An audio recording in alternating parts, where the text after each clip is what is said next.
and thanks for joining us. I'm Paul Lisnick, and this is Comcast Newsmakers. This hour's newsmaker is Luke Tanen. He's the executive director for Chicago Innovation Awards. Today, we're going to talk about innovating Chicago style. Luke, good to see you. Thanks for having me.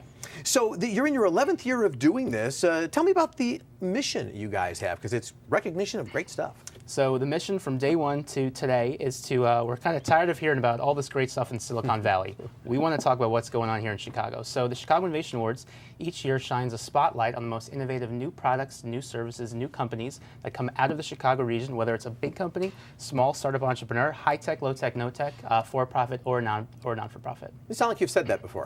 Yes, I have. Maybe just once before. Okay, high tech, low tech, no tech. So what gave the impetus? I mean, I understand what the mission is, but why did it get to? I know you didn't start the organization, but did somebody wake up one day and just say, we need to do this? We're not getting enough credit in the city. So it was Tom Kuzmarski and Dan Miller, the two co-founders, and they were just finding that on a national level, when people say, oh, there's such great new technologies, new businesses coming out, they'll say, well, for example, in Boston there's this, for example, in Seattle there's this, and they weren't saying, for example, in Chicago. So we want people to say, for example, in Chicago there's this, this, this, and this, and that's what we do with the awards and through this new book that we came out with, Innovating Chicago And Style. let's talk about that. We'll show this to our viewers. The book is called Innovating Chicago Style: How Local Innovators Are Building the National Economy. I've got this here, with, by the way, a foreword by Mayor Rahm Emanuel. That's correct. I'm guessing the mayor is fairly proud of what you all are doing. Yes, he is. Well, he's very proud of this city, as are we, and yeah, he's become a big part of this program. All right, so I'm going to randomly turn to a page in the book. Random. Why? Here it is, one of my favorite places.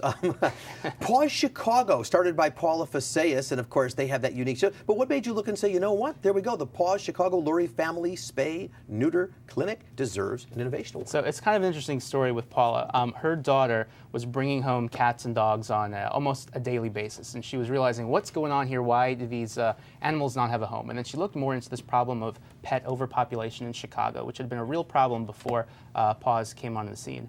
And she found that one reason why this is such a problem is that there were not a lot of clinics in low-income neighborhoods, and that's where a lot of unfortunately dogs and cats were being killed. So her attitude was, well, let's put in clinics in these neighborhoods so people can easily bring their pets to them.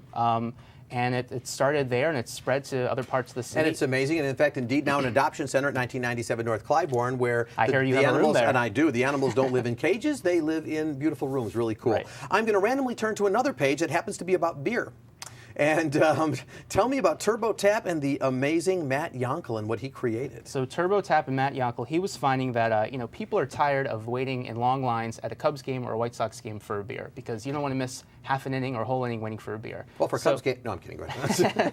He found with TurboTap, he was able to make beer come out 4 times faster than ever before. Went from used to be 16 seconds, it was now 4 seconds, so people can get their beer quicker.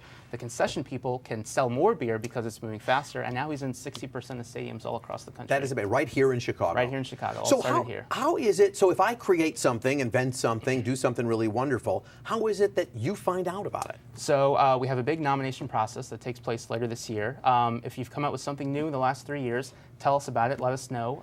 It's chicagoinnovationawards.com, where you can learn more information about the nomination process, as well as all the events that we do during the year, which are all about getting the community together, because we're really trying to move Chicago forward, celebrate our strengths, and help grow businesses. And at the end of the year is a big awards ceremony. It's at the Harris Theater, about 1,500 business leaders, civic leaders, cultural leaders, and it's a big celebration of new things. And we want everyone in the city, if you've done something new, tell us about it. And so these events that happen, is it the way we showcase what we've done and people can see what we're doing? It's yeah, and it's a lot of the purpose of the events really too is to build the community. So it's to get big companies, small entrepreneurs, government folks, VCs, angel investors, all together kind of in the same room, because these are the people that all need each other in order to grow businesses and continue their High tech, low tech, no tech. That's Good right. to see you, Luke. Thanks. seeing you too. I'm going to try and get in this book. I'm going to try and do something. Okay.